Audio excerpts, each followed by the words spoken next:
Hi team.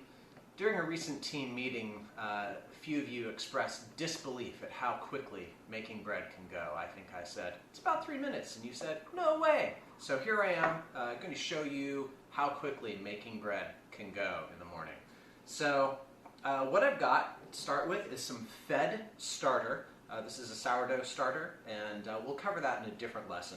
But what I'm going to do is take 100 grams of fed sourdough starter and put it in my bowl, which is on a scale, zeroed, and set to kilograms, because the metric system is what we use in the civilized world. All right, 100 grams of starter. That's 82.96, just a little bit more. Just a little bit more. Yeah, 102 grams, that's pretty close. We'll go with that. Baking is an exact science. All right, next we're going to get flour. I am using a T85 high protein bread flour from Cairn Spring Mills, in case you're keeping track at home. We're going to zero our scale. 450 grams of this. This goes faster if you've got a bigger spoon. Like this one. There we go.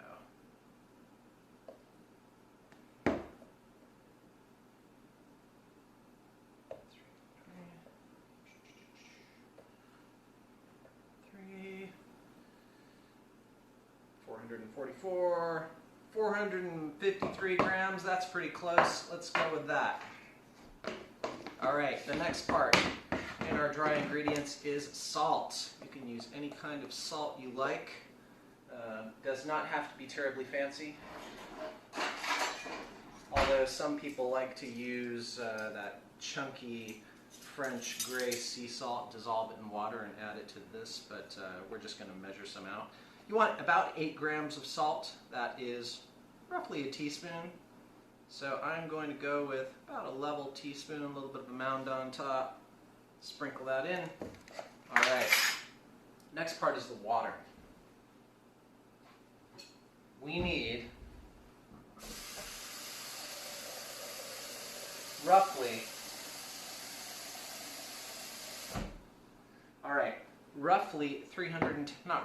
we're going to put in 310 grams of water.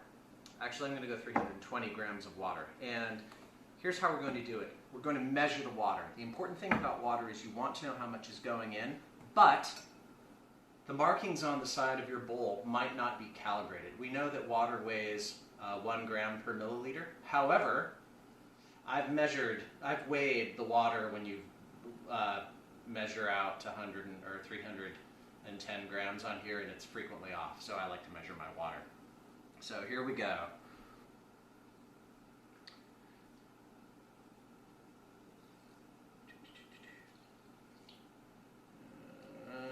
It's 228 grams, 263 grams, 290 grams, 310 grams, and I'm going to actually go 320 just because I want to make a little wetter dough with this particular flour.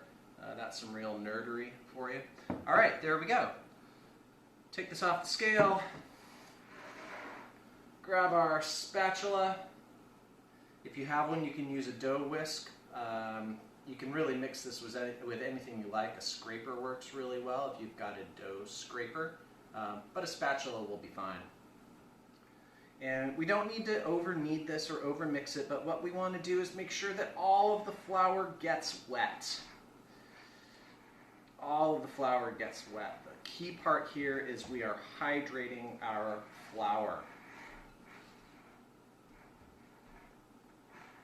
All right. Some recipes, if you read a recipe, will say mix till it's a shaggy mass. And if you're getting close here, I think you'll see this is pretty much a shaggy mass. What I like to do here is scrape all this stuff off. I did wash my hands beforehand, but you know, our skin has a certain amount of flavor that it can add. You probably didn't need me to say that. Alright, we're just going to work this together. All right, there we go. There's some flour on the bottom that's not incorporated yet. I'll just kind of work that in. All right, there we go. That is our dough. We're going to leave that for about 30 minutes. It has to do its thing. Just let it rest for a little bit. We'll come back to this. After we've let our dough rest for about 30 minutes, during which time it has been absorbing all of that moisture into the flour, we're going to do a set of folds. And it goes like this. We're going to loosen the dough from the side of the bowl with our spatula just to get it loose so we can get our fingers underneath it. Then, with my wet hands, wet your hands to keep the dough from sticking to them. I'm going to reach in there, fold this dough in half, like that. Do this a few times. What we're doing here is stretching out the dough, which helps form gluten, and we're also working some air into the dough. There we go. Fold it over. We'll put a little cloth on top of it and let that sit for a few more hours. Okay, it's been a few hours since we made the dough and did our first fold, so let's see how it's doing. Yowza, that grew enormously. So we're going to do the same thing we did before. Use our spatula to pull the dough away from the dough, or the bowl. Give it a few folds, put the cover back on, and let it sit. So here we go. Sticky. Pull this away, get this unstuck from the bowl. Kind of a wet dough, but that's okay. All right. Wet my hands so the dough doesn't stick, and let's fold. Yeah, look how stretchy that is. That looks good. Do it on this side.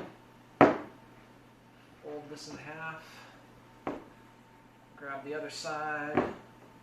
Fold it in half. Don't be afraid to deflate it. That's okay. Fold this guy in half. Sort of set that seam side down, and yeah, that is going to be a great loaf of bread. Put the cover back on. Set that aside. Bread making in 10 minutes. All right, team, we're going to do another set of folds. That last set was right around lunchtime, and right now it's about dinner time, so it's been about 5 hours since the last set of folds. And I can tell from this little dome that we have going on here that this is pretty excited bread. Let's see what's happening underneath the covers. Oh yeah. Oh yeah. Look at that. So we're going to do one more set of folds, wait for a few hours, and we're going to bake this evening. So, again, just so I can get my fingers in there, let's go ahead and scrape this down from the bowl. Look at that air bubble. Wow! In action!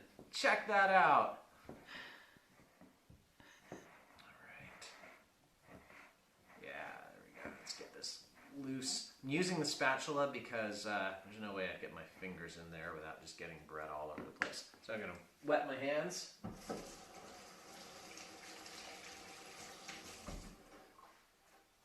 Again, to keep the dough from sticking to me, and then dig in and fold this. Oh, look how stretchy that is. Yeah, this is going to be a great loaf of bread. Another set of folds over this way, and one more from the other direction. Try to do a fold from every direction of the bread. I'm going to tuck that underneath. I think in an hour or two, that will be ready for baking. Hey team, take a look at this loaf, this dough. Puffy, big, and huge. We're going to move on to shaping the loaf.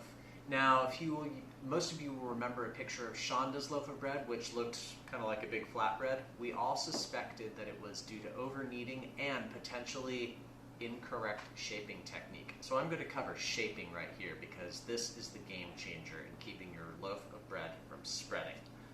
So take a spatula, we're going to scoop this gorgeous, fluffy, sticky, and stretchy dough out onto a floured cutting board, or whatever you use, your countertop, cutting board, what have you. All right. So this is where the shaping comes into play. What we're going to do is grab the dough and stretch and pull the dough out from underneath itself onto the top. We're making a ball of dough by stretching a skin all the way around the outside of it. What this is going to do is make a nice, firm, strong skin on the outside of our loaf of bread. I'm actually going to shape this up twice because I put some extra water in. It's kind of a loose, sticky, wet dough, so it'll benefit from having an extra skin on it. So we're going to do this one more time in about 30 minutes, but let's go ahead and put it back in our bowl on a little bit of flour, and we'll let that rest for a bit. Let it develop its skin. All right, gang, it's time to shape the bread, the final shaping. This is the shaping we do before we put it in the oven. So check it out. We put a skin on this a little while ago, and you can see that it's grown a little bit, got some bubbles going. This is going to be awesome. So taking my spatula, scrape this guy out onto my floured cutting board. All right. Same thing. We're going to pull and shape and stretch the skin around this. So we're going to have sort of a double skin on it, and that's okay. All right, just like that. Now, flip it over, a little bit of a rotate so you close up that seam on the other side. There we go. Nice loaf of bread ready to put in the oven. All right, team, the moment you've all been waiting for. This is when we put the bread in the oven. So I've got the oven behind me set to 500 degrees. It's been preheating for about half an hour. I've also got a pan of boiling water in there, creating steam. What that steam does is it settles on the outside of the bread, stops the crust from forming immediately, which allows the bread to expand. Turn our attention to the bread now. Before we put this bread in the oven, we're going to cut a few slashes in the top of the skin. That will allow the bread to expand up in a controlled manner through those slashes instead of just exploding all over the place. So here we go. I'm going to put a nice sort of crosshatch pattern on the top. I'm using a serrated bread knife to do this. If you've got a really sharp sort of chef's knife, that will work as well. Razor blades are good. I'm going to pop this in the oven. Oh, it's hot in there. And I'm immediately going to turn the temperature down to 450 degrees.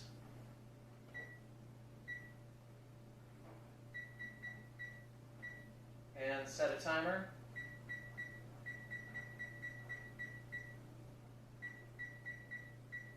For 20 minutes. We're going to check that in 20 minutes, lower the temperature to 400 degrees, take it out in about another 15 minutes, and we will have beautiful bread. Check in with me then. Well, there's the timer going off. That means our bread is ready. Let's check it out. So we started this project about 12 hours ago. I think so far we're into it for about 11 or 12 minutes of actual work. There we have it. One loaf of fresh, homemade, extra crusty, gorgeous bread.